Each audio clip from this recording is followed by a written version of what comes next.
Hello, everybody. Good afternoon. Welcome to today's live. We're going to talk about cutaneous chemistry. It is our skin lesson. I am Manuela and Marcheggianni. This is Darius Majlessi. And we're from Isomers Skincare, cosmetic chemists, scientists, biochemists, and skincare experts. We have been formulating skincare for over 35 years in Toronto, Canada. We have a manufacturing site.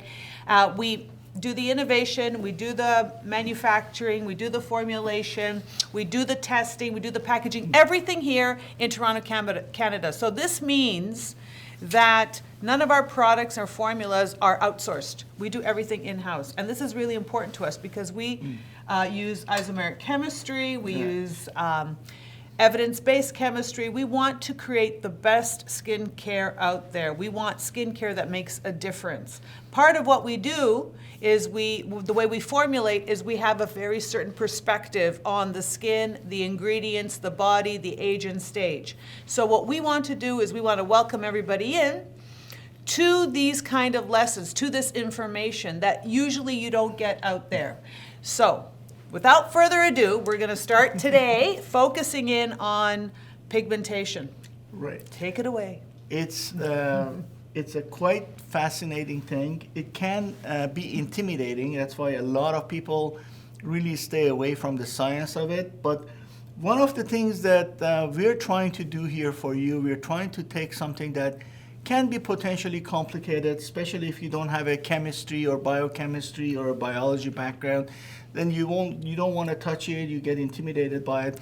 We want to simplify that for you. We want to simplify that you can understand the real basics.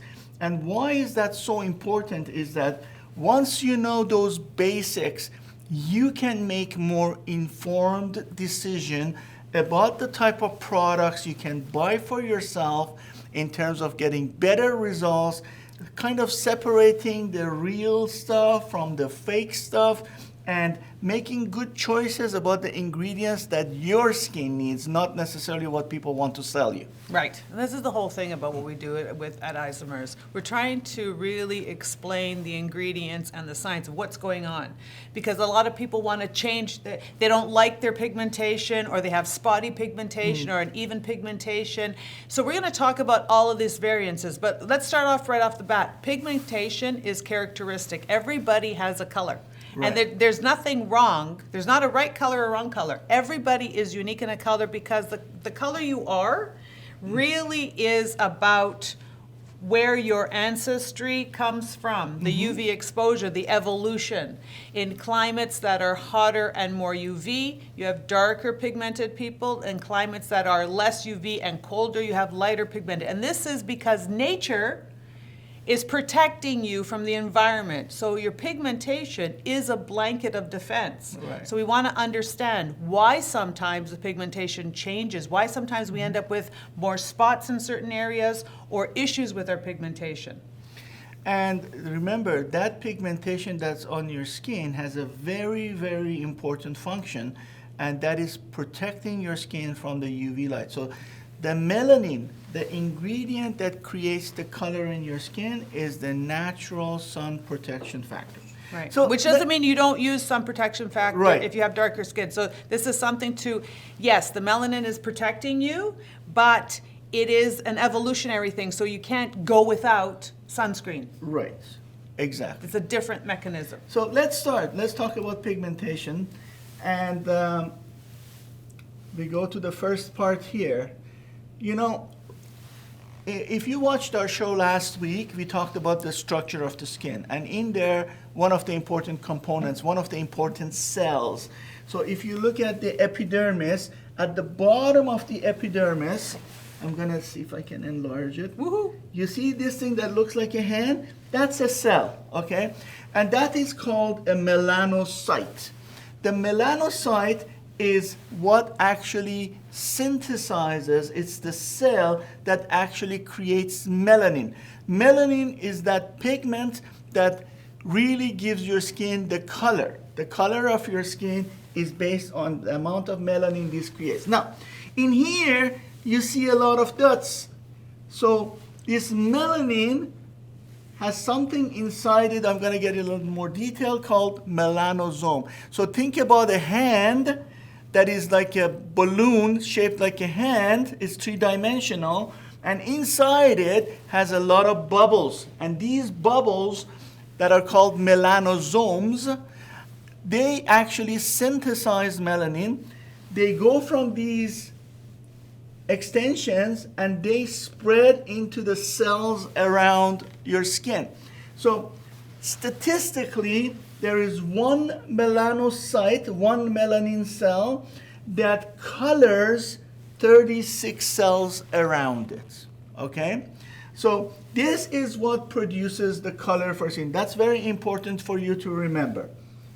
Now, let's go a little bit further. Now, we're talking about the color of your skin. This melanocyte that has these melanosomes in it, I get into a little bit of the chemistry of it on the next couple of slides, but they basically produce two types of melanin. One melanin that's called pheomelanin is dark or brown, and the other one that's called eumelanin is yellowish to red color. So people that have freckles, when these melanosomes are making the melanin, the reaction pathway, it kind of divides. I'm making it very broad statements. And if it goes towards this part a little bit more, then you have more freckled skin. If it goes to this side more, then you have more tanned or pigmented skin. Now, if this individual cells, so imagine if your skin like a brick wall, that every so many bricks, there's one melanocyte there that colors 36 bricks. Now, if one of those melanocytes that colors the 36, it starts overacting, but not the other ones, not like the other ones. So one of them is overacting, jumping up and down and making too much, and the other ones are just acting normally. That's when you get your pigmentation. That's when you get your sunspots. That's when you get the freckles. They're just overacting. So overacting either regarding the eumelanin or pheomelanin, it is going to decide if you're going to get the freckles or if you're going to get the pigmentation. So this is important for you to understand, because there are so many ingredients that work in controlling the mechanism of this process. And this is what you need to understand, because when you go to buy a skin lightening product, you need to understand where the problem is coming from. Right. And this is how we're going to explain to you as to And how which one it's addressing, Exactly. right? So, and the other one, I think people are going to have the question, do they have all four possible colors within their skin? Right, a combination. Remember, if you're into color cosmetics and makeup artists, so when you want to create a particular color, you blend different colors together to get the color, the final color that you want. And your skin basically does that. When it does this in a uniform way, then you have that uniform color that is light, pink, darker shade. Cool tone, warm tone, it's all based on these four. When it doesn't work uniformly, some of these cells are overacting and creating one of these guys, too much of one of these guys, then that's when you get the spots.